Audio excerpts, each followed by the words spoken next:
Kým bol svätý Mikuláš?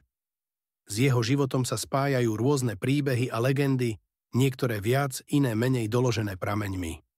Je ťažké zrekonštruovať jeho spoľahlivý životopis, nakoľko si ho skorí biografii neraz plietli s iným Mikulášom a ich skutočné či tradované príbehy sa zlievali. Neskôr vzniklo viacero pokusov o zrekonštruovanie jeho životopisu, avšak bolo ťažké zaramcovať fakty.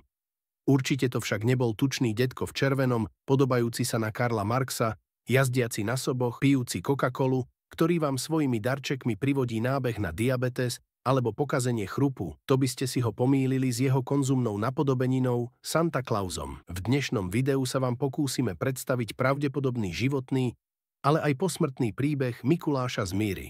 Mikuláš z Myry mal pravdepodobne grécky pôvod.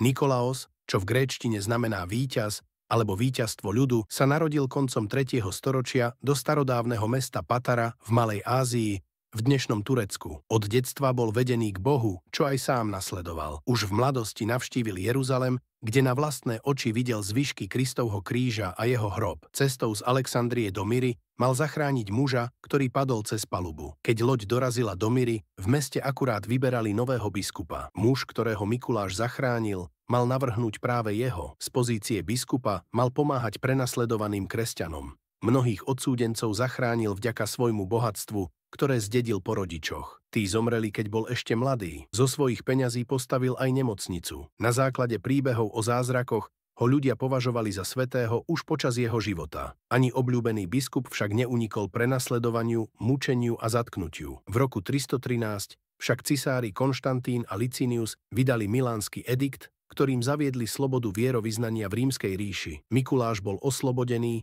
a stal sa z neho arcibiskup. Najznámejším činom, ktorý sa mu pripisuje, je zachránenie 3 dcér chudobného otca, ktoré si museli zarábať prostitúciou. Otec ich nemohol vydať, lebo nemal pre ne veno. 3-krát mal Mikuláš v noci položiť do okna ich domu mešec s peniazmi ako veno pre jednotlivé céry, z čoho vychádza aj terajší zvyk, ktorý sa praktizuje na deň svätého Mikuláša. Mikuláš verejne vystupoval proti arianizmu, učeniu alexandrijského biskupa Ariusa, ktorý tvrdil, že Kristus nie je jednej podstaty s Bohom, alebo že existoval čas, kedy Ježiš neexistoval. Roku 325 na prvom nicejskom koncile bolo aj vďaka cisárovi Konštantínovi toto učenie zavrhnuté a označené za herézu. Na koncile mal byť prítomný aj Mikuláš, pričom sa traduje, že mal Áriusa fyzicky napadnúť. Túto scénu znázorňujú aj niektoré obrazy a ikony. O účasti Mikuláša na koncile však nevypovedajú žiadne priame pramene.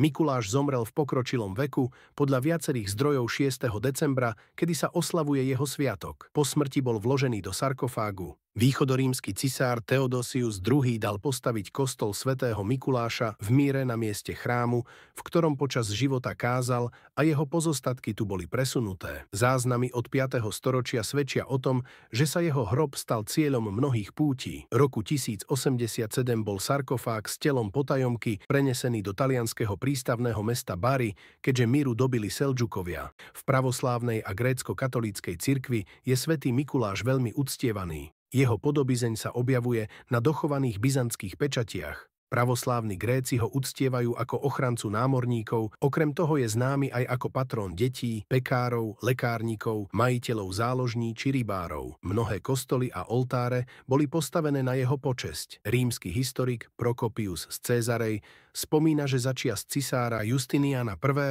mal byť v Konštantinopole renovovaný kostol, ktorý následne zasvetili svätému Mikulášovi a Priskusovi. Mikuláš je aj patrónom ruského národa. Medzi kresťanmi na západe sa uchovávajú jeho relikvie vylučujúce masť, miro, nazývanú aj manna svätého Mikuláša, ktorú najprv začal vylučovať jeho sarkofág. Mnohí ľudia mali byť po pomazaní mannou uzdravení.